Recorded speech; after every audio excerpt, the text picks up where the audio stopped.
You are not where you're supposed to be because of you. It's all you. You tell yourself lies, reasons. I'm too tired. I need to rest. I'm too hungry. I'm too full. Something else is more important. I don't have time. Lies, lies, lies, lies. Ask yourself, what remarkably stupid things am I doing on a regular basis to absolutely screw up my life? What would happen if you just stopped wasting the opportunities that are in front of you?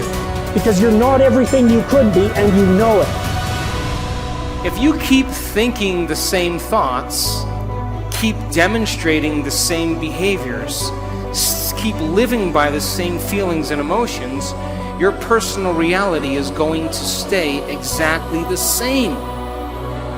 But if you have new thoughts that lead to new choices, that demonstrate new actions, that create new experiences, that cause you to feel differently, you will begin to walk into a new future. I need you to confront you because you're the one holding you up. I need you to look in the mirror and tell you, you are not going to do me like this no more. You're not going to continue to sabotage me. You're not going to keep procrastinating. You're not. You know you should be further in life, but you keep letting you slide. Hold you accountable and don't let you off the hook. If for 10 years, if you didn't avoid doing what you knew you needed to do, what would you be like? You'd be 10 times more efficient, 20 times more efficient. And you could be way better. You could be incomparably better across multiple dimensions. To do something away from the normality of what you've been doing, why not try it, man? Shock the system.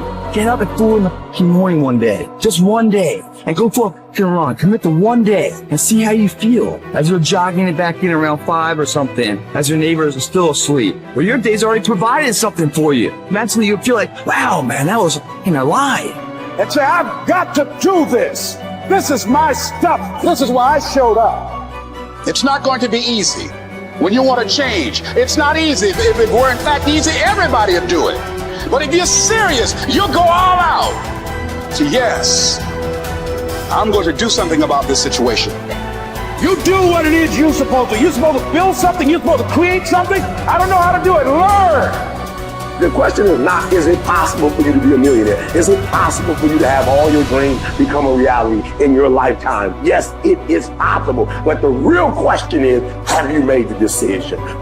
Once you make a decision and you go all in and you say, I ain't quitting till I get there. I ain't giving up. I ain't giving in. I'll do whatever it takes to be successful. And when you make that decision, when you look you in the mirror, when you tell yourself that, look, I'm through, I'll do whatever it takes, I guarantee you, that's the day your dream begins to happen.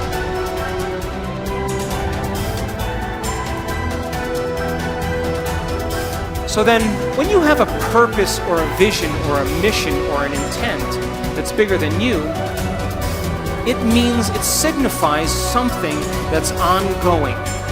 You could have a purpose to go east, and there's never an end to east. You could have a purpose to be healthy.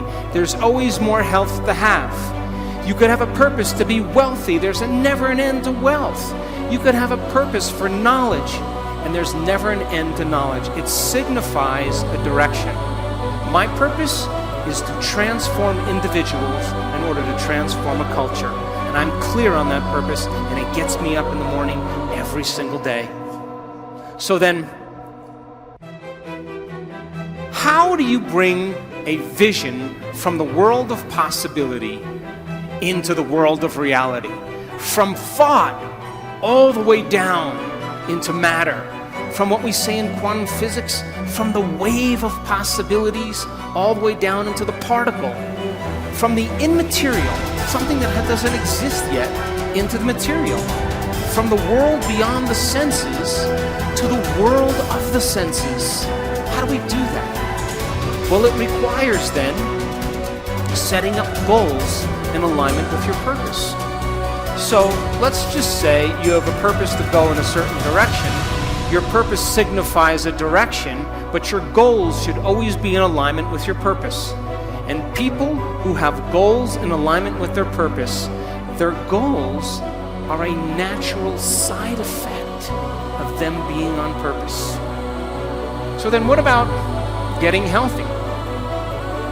You may say, okay, I want to lower my heart rate. That's one of my goals. I want to lose, 10 kilos. I want to have more energy. I want to wear a new wardrobe and have a new relationship. This is the short-term goal at the beginning, and the long-term goal is at the end. And as long as you keep making the same choices, demonstrating the same behaviors, reproducing the same experiences, feeling the same way, you'll arrive at all of those goals. What about becoming abundant? You may say you want to be wealthy, and to me it doesn't matter. Wealth is a state of mind. You may want to start a new business. Once you start that new business, you may want to hire 2 new staff employees in 6 months. Then you may say you want to buy a company vehicle. And of course, then the next one is buy a new house. And then ultimately what? Make $1 million? Why not? If that's your goal, to reflect your purpose, then you should arrive at it. Are you still with me? How about learning knowledge? Is there ever an end to knowledge? You may want to get an associate's degree. And then you may want to get a bachelor's degree. And then you may want to get a master's degree. You may want to get a doctorate degree. And then you may want to finally do research. But all of those things are in alignment with your purpose, is it not? Now, I want you to understand that there is a very specific formula for excellence. And the formula requires a person who has a clear purpose. But there are 2 other ingredients that put this together. The first thing is called competence. You know what competence is? Somebody who does something really well. The more competent they are, the better they are at doing something. The third thing is called accountability. Accountability means if you say you're going to do something, you do it. And if someone asks you to do something, you do it really well. And if you combine a person who's on purpose with a high level of competence and accountability, you have excellence in an individual. I run 3 companies, and all 3 companies, my teams are very high on their purpose scale. They better align with my purpose. They have very high level of competence, and they are very high on the accountability scale. And I don't even bother them. I never even manage them. Because if they're not competent, accountable, and on purpose, they're going to stand out with the rest of the culture, and other people are going to be doing their job, and they are not going to keep up. And I say to my staff, I run an Olympic level team. You have to be able to play at an Olympic level. If you can't be competent and accountable on purpose, there's nothing personal. We just have to cut you because we're moving at a fast pace. Be someone who is cool under pressure. Value serenity instead of outrage. It seems that our culture is moving in the wrong direction here. If you are blessed enough to not be on social media, you might be surprised to learn that the angriest, most passionate public figures are rewarded with the most clicks and biggest audiences. Our culture has begun to confuse passion with substance, reward the loudest and angriest voices, and thus incentivize behavior wholly at odds with stoic wisdom. The number of decibels your voice hits as you scream about how right you are is not necessarily an indicator of how much sense you are making. As a society founded on reason and Western Enlightenment ideals, we must hold ourselves to a higher standard. We have to collectively stop allowing emotion and passion to pass for reason and factual debate. The media's goal is to literally challenge your ability to be still. A tough American intent on improving upon their current self, is not tricked into an emotional reaction by these headlines. You do not write an angry tweet. You do not hurl an insult.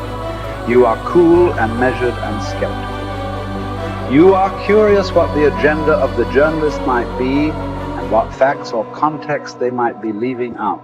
You seek out a different story on the same topic from an opposing view, and you find out that many of the claims made in the original story were convincingly debunked. And just like that, you are a Zen master of stillness and stoicism.